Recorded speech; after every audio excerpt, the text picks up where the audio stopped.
Just want everyone to take a moment to look out behind you because we got a storm rolling in right now. Just started pulling in right before I came up here. So, yeah. Anyway, Louis, thank you. These events are awesome. I really appreciate it. Everyone here, thank you for coming, getting back out of the house after the pandemic. Let's get back out there. Let's hang out with each other again. I'm a dad, and I've got 3 boys. I don't get out much, so when I get out to these conferences, I'm like super excited because it's one of the only times I get to go outside and it's not at Costco or the zoo with my kids. So I had a blast last night. So Louis, thanks for putting on that event and the rest of the AGS team. So what do we got here? So let's learn a little bit about me. So we already did the truths and a lie, but I got another one here for you. So I played professional water polo. I owned a dog poop bag business, or monetizing subscriber retention is my favorite thing to do. Which one do you think's a lie? The last one. So I like to do it, but it's not my favorite thing to do.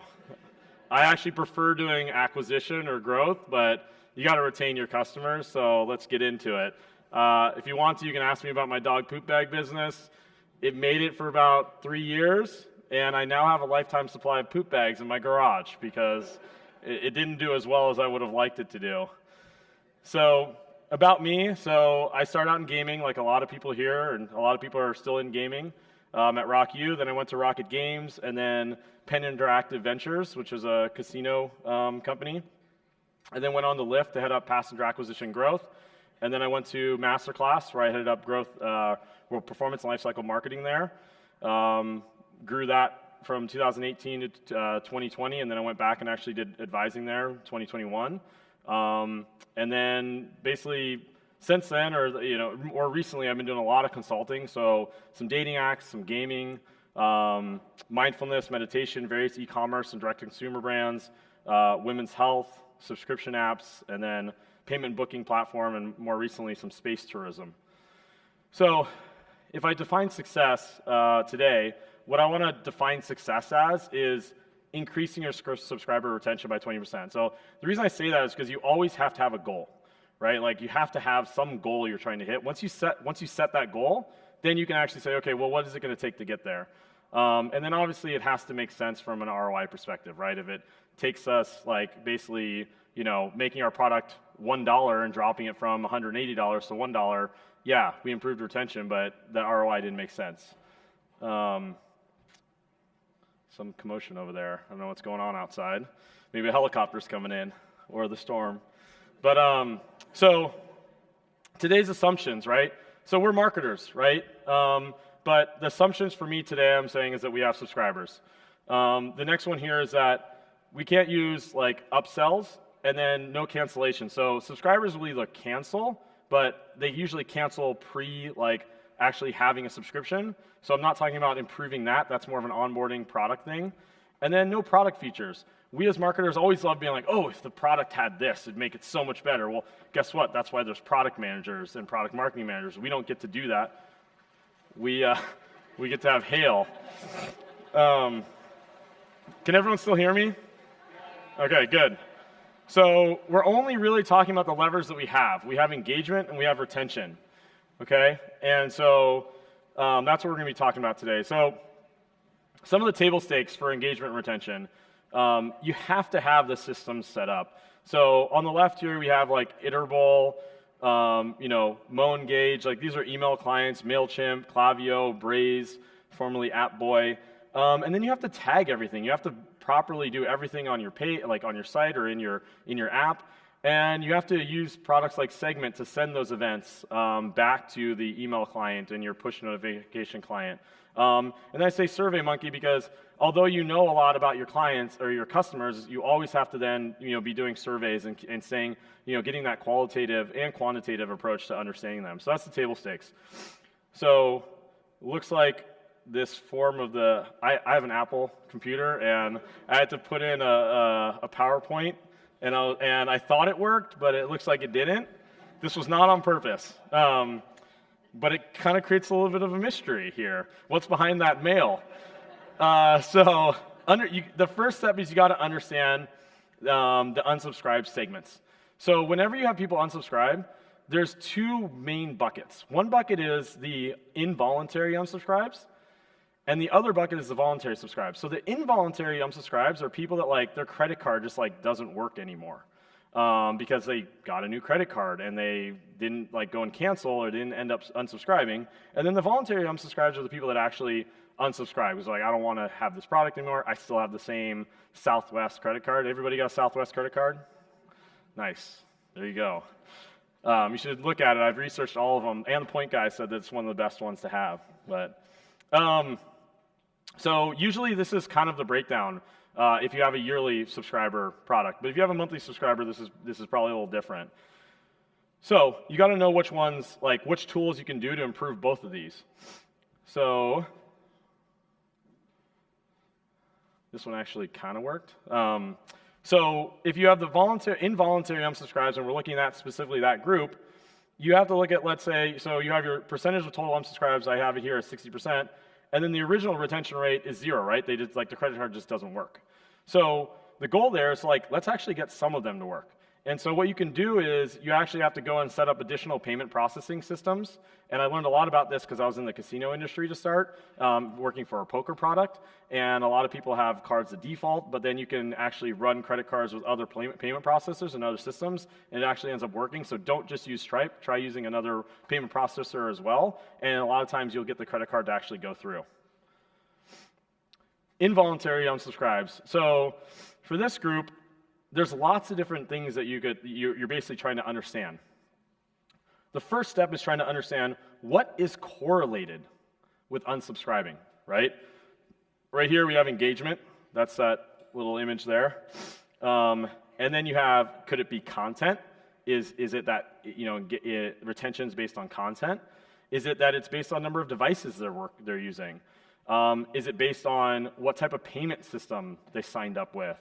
Or is it based on like their actual perception of your product?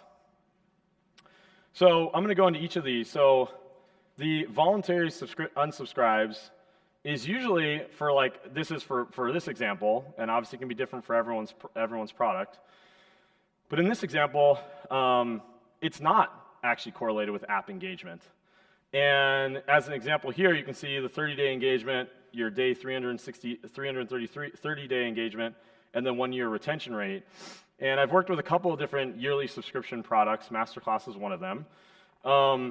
And basically what I'm showing here is that it's actually not correlated with engagement. So what are you supposed to do then? Well, let's look at what it is correlated with. The next one here is content consumption. Is it actually correlated with the amount of content you consume? And here it's, and what type of content they're consuming. So at Masterclass, you got cooking, you got business, you got writing, you've got sports and gaming. And you have, different retentions for those different, things. So it's like, yeah, you could say kind of, but for this example, I'm saying no, it's not really. And then you have, voluntary subscriptions are actually correlated with device usage. So this is one that we found was that the different devices that you're on, it could be causation, it could be correlation, but if you're using different devices, then you're likely to be a better retainer.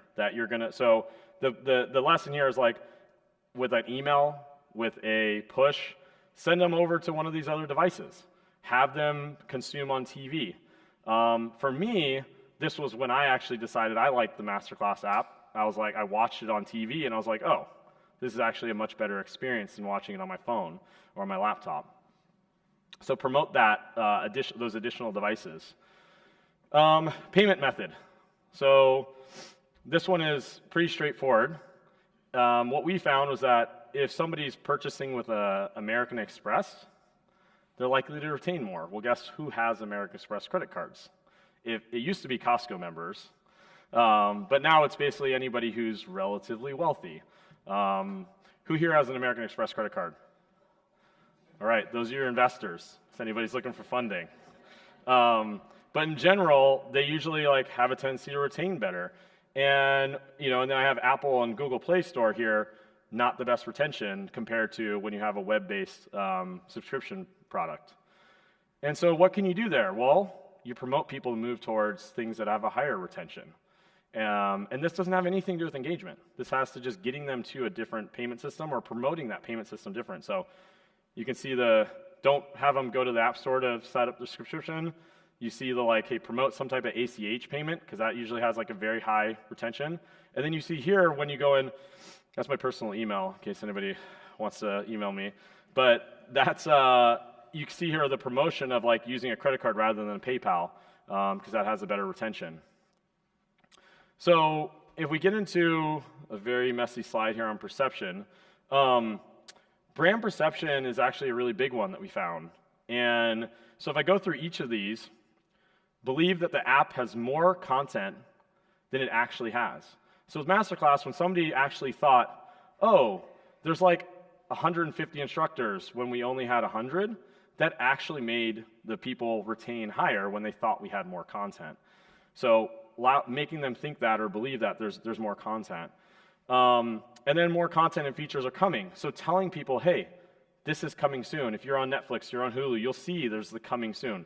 It's because it works. It improves retention because people are like, oh, there's more stuff coming that I want to be a part of or that I want to see. The app is making the world a better place. So feeling like the perception is that like, oh, this company is good for the world or good for people. And the last one is app is having a positive impact on my life. So when you have let's say a Calm app or a Bible app, these are great examples that have great retention because they think that it's having a positive impact on your life. So let's talk about how to kind of do that. So the coming soon is right here in the middle. Like Masterclass is doing this right now. It's still the same thing that we were doing when I was there, but they're talking about people that are coming soon. Who here knows Kim Scott? Radical Candor, anybody? It's a good one. Take a look. Great book. But talking about what's coming soon is a great idea to improve retention. And then the promoting like community events or community, this one here, Student of the Month, is a good example of like showing, hey, we're making the world a better place. We're helping people. So improving that brand perception. And then also ending up with some creative that shows that. You can see this video over here on the left. It's member stories or member success stories. So now let's use the example of actually engagement is correlated with retention. And you actually want to improve engagement because that's correlated with retention. And then these are some really good methods here. So I use this because Masterclass was really known for BOGO. Buy one, get one. Probably some of you here bought Masterclass during the holiday season. And it's probably because we were running a BOGO, buy one, gift one, or buy one, get one. And so here I say go-go is a good thing to do, which is gift one, give one, is a good one. So if you allow your subscribers to gift the actual product to somebody else, then it can help with the retention of that product or for them to continue to be a subscriber. Offer it at a discount so that they can buy it as a gift. The Mimi here is more email, more engagement.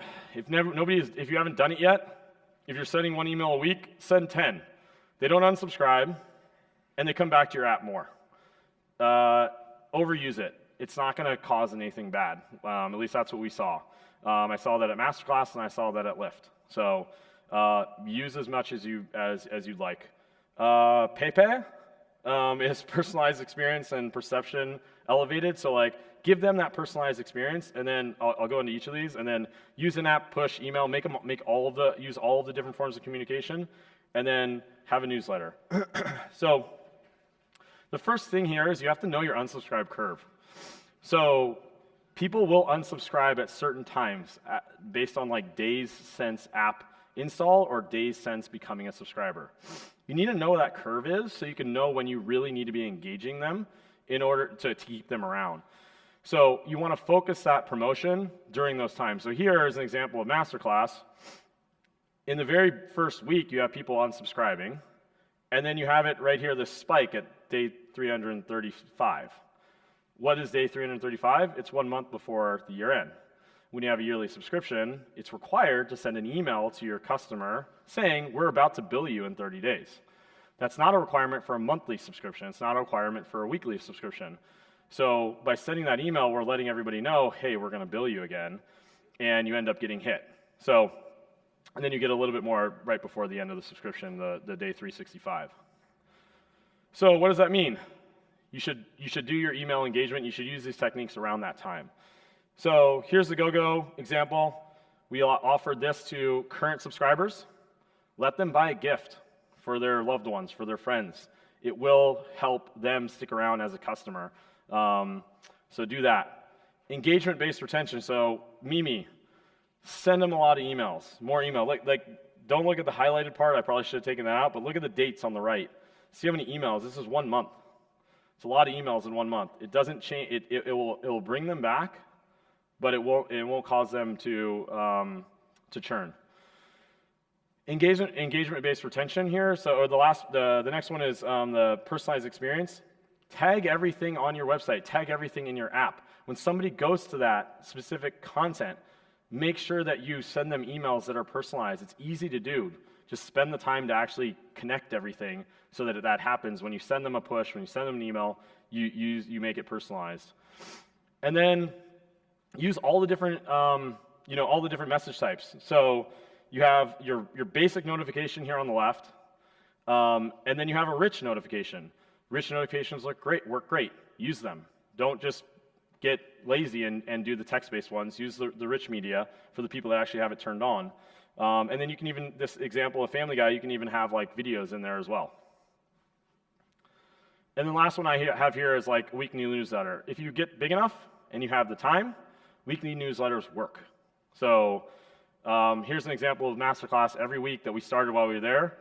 And what we saw was that having a weekly newsletter, even though they didn't come back into the app, it actually caused them to consume the content and retain longer for the people that were opening these emails. So have a weekly newsletter if you can. It doesn't require a lot. Link them to the content that's already in your app. That's it. Got 3 minutes for questions. Mac, what do you got? Are you trying to use your own perception technique? It's slide 164 to show that you have more content? Did not realize that's there. It's probably another PowerPoint. Yeah. There's more to come. Right over here? Okay, over there. Oh yeah, go for it. Go for it. Yeah, the mic's there. You mentioned something about the ACH to move people away from, but wasn't there that big lawsuit with Epic Games? And I'm not sure exactly what happened, but are you allowed to take payment outside of App Store? Yeah, so if you're actually a product that has a web-based experience and you market the web-based experience, then you can go there. So what I was mentioning is at the start of their experience. So if they're on the App Store and they already are a subscriber there, no, you're not supposed to move them off. But at the beginning, in the very beginning of the experience, you can choose to send them to the App Store. You could choose to send them from an ad, right? From an App Store or from a Facebook ad or a Google search ad or a DSP ad. You can send them to a web product, and when you have somebody sign up that way, and then you give them another option, then it can improve. Then it's better. So. Betsy. Over here. Hello. Yeah, I know you had the slide about, just keep emailing them. Just wanted to know whether or not you have, either any advice on whether you should cohort kind of these people that you're emailing, especially from a content perspective. Like, if you listen to a specific cooking masterclass, you're only going to get emailed about that. Or if you're going and just, email blasting, all subscribers and kind of what that looks like.